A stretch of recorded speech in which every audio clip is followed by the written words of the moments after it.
রচনা বন্দ্যোপাধ্যায় হুগলির কি বলছেন তিনি সরাসরি যাব। রচনাদীপ আজকে কিন্তু সকালে তোমার প্রতিদ্বন্দ্বী যিনি লকেট উনি কিন্তু সকালবেলায় হুঙ্কার দিয়েছেন যে অবশ্যই তাদের যদি যারা এজেন্ট আছে তাদেরকে যদি কোনো রকম বাধা দেওয়া হয় তাহলে কিন্তু তৃণমূল যে ভাষায় কথা শোনে সেই ভাষাই ব্যবহার করা হবে। না, আমি আজকে এই সকালবেলাটা ভীষণ সুন্দর একটা সকাল।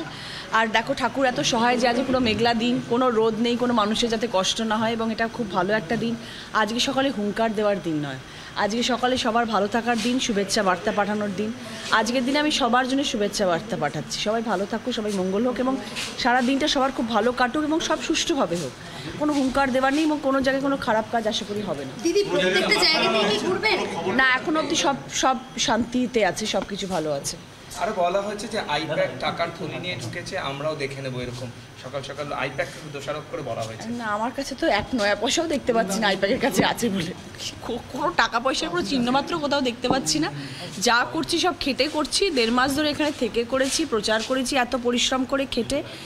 মানুষ যদি ভালোবাসেন, মানুষ যদি পাশে থাকেন, সব ঠিক থাকবে। তৃণমূল এজেন্টদেরকে কি বার্তা দেবে আজকের দিনে?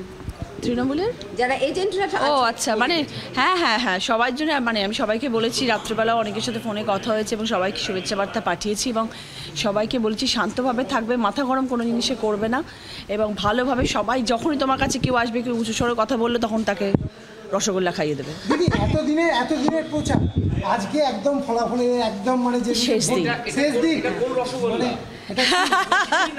এটা মিষ্টি না, মিষ্টি রসগোল্লা সবাইকে খাইয়ে দেবে, আর তারাও জানে মিষ্টির মানি বলে। দিদি এতদিনের প্রচার আজকে ভোট মানে একদম ভোটের দিন, কোনো স্পেশাল কিছু বার্তা? না দেখো, আমি মানে সত্যি কথা বলতে আমি ভীষণ টায়ার্ড। আমার বিগত বহুদিন ধরে কোনো রাতে ঘুম নেই, মানে ভীষণ কম সময় ঘুমাই, কারণ আমাকে আবার শুটিংও করতে হয় দিদি নাম্বারে। তো সব মিলিয়ে আমি অত্যন্ত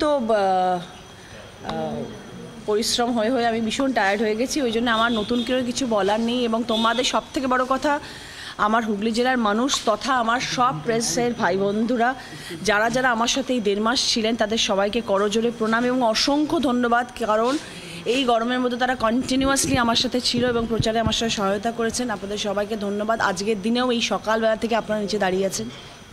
বাড়তি অক্সিজেনের কোনো বার্তা তৃণমূল কর্মীদের জন্য আজকে? না, আর বাড়তি অক্সিজেনের বার্তা যে আমি সবার সাথে আছি, আমি সবার পাশে আছি, এবং আমি সব জায়গায় ভিজিট করার আজকে চেষ্টা করব, এবং সকলে ভালোবাসার সাথে থাকলে আশা করি যুদ্ধ জয় হবে। একদম রসগোল্লা খাওয়াও, মিষ্টি মুখ করাও। জীবনে প্রথম এটা ইলেকশন লড়ছো, কোথাও চাপা উত্তেজনা রয়েছে? দেখো, ডেফিনেটলি একটা নতুন ধরনের কাজে এসেছি, এবং যে ব্যাপারে খুব একটা আমার অভিজ্ঞতা এতদিনে ছিল না, কিন্তু 1.5 মাসে কিছুটা অভিজ্ঞতা অর্জন করেছি এবং যথেষ্ট পরিশ্রম করেছি এই জায়গাটায় আসার জন্যে। দেখো, তারপরে তো কিছুটা ঠাকুর নিশ্চয়ই ঠিক করে রেখেছেন যে রচনার জন্য কোনটা শ্রেয়। আজকে সকালবেলায় উঠে কোনো ঠাকুরের কাছে প্রার্থনা? না, ঠাকুরের প্রার্থনা রোজই করি। আজকে এইটাই প্রার্থনা করেছি, সব জায়গা সুষ্ঠুভাবে শান্তিভাবে হয়, এইটা আমার কাছে প্রার্থনা ঠাকুরের কাছে, যে সব ভালো করুক। প্রতিদিনই ঠাকুরের পুজো করি, সব দিনই বেরোই। অনেক শুভেচ্ছা রইল এবং অবশ্যই আমরা কিন্তু নজর রাখবো। রসগোল্লা খাওয়ানোর কথা বলছেন রচনা বন্দ্যোপাধ্যায়, যদিও গুড় বাতাসার মতন এই রসগোল্লা সেই রসগোল্লা নয়, একেবারে মিষ্টিমুখ। যারা দলীয় কর্মী তাদের শান্ত থাকার কথা বলছেন রচনা বন্দ্যোপাধ্যায়, কিন্তু লকেট চট্টোপাধ্যায় তার সুর কিন্তু একটু হলেও চড়া। শুনুন।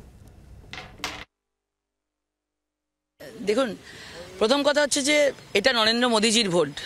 দুর্নীতির বিরুদ্ধে লড়তে আমাদেরকে পাঠিয়েছেন, আমরা লড়ছি। সরাসরি দুর্নীতি হচ্ছে আমাদের প্রধান প্রতিপক্ষ। এখানে কে এক্সপিরিয়েন্সড, কে নতুন, কে সিনেমা করে, কিছু করে, তার মধ্যে কিছু এসে যায় না। আমরা যেভাবে একজন মানুষের জনসেবা করবার জন্য, তাদের ভালো করবার জন্য যেটুকু আমাদের দরকার হয়, আমরা প্রাণপণ আমরা চেষ্টা করে গেছি। আর আমাদের পোলিং এজেন্টদের গায়ে মানে টাচ করলে, একজনও যদি আমাদের পোলিং এজেন্টের গায়ে টাচ করে, সেই রকমভাবে আমরা তাদেরকে সেরকমভাবে ট্রিটমেন্ট করব, এটুকু বলতে পারি। কোনো খেলা হবে না। খেলা করে তৃণমূল এবারে ঘরে ঢুকে গেছে। তৃণমূল নেই, তৃণমূল ঘরে ঢুকে গেছে, নিজেদের পায়ের তলা থেকে মাটি সরে যাচ্ছে। তাই বিভিন্নভাবে একজন মহিলাকে প্রার্থীকে নিজেদের মহিলা প্রার্থী থাকা সত্ত্বেও মেলাইন করার চেষ্টা করছে, মহিলাকে অপমান করার চেষ্টা করছে, পর্যদস্ত করার চেষ্টা করছে। আমি সারা 80 দিনে আমি সেটা দেখেছি। কিন্তু যত এরকম করবে আমার মনে হয় বাংলার মহিলারা তত বেশি শক্তিশালী হবে। তৃণমূল যে ভাষায় বুঝবে সে ভাষাতেই উত্তর দেবে না? নিশ্চয়ই নিশ্চয়ই, আমার মনে হয় তাদের মানে বলার মতো কিছু নেই। তারা কিছুটা ওই আইপ্যাক বিভিন্নভাবে কালকে রাত্রিবেলা ঢুকেছে, এই ব্লু ডায়মন্ডে প্রায় 20 জন মতন ছেলে আইপ্যাকে ঢুকেছে, থলে ব্যাগ নিয়ে টাকা নিয়ে ঢুকেছে, কালকে খবর এসছে।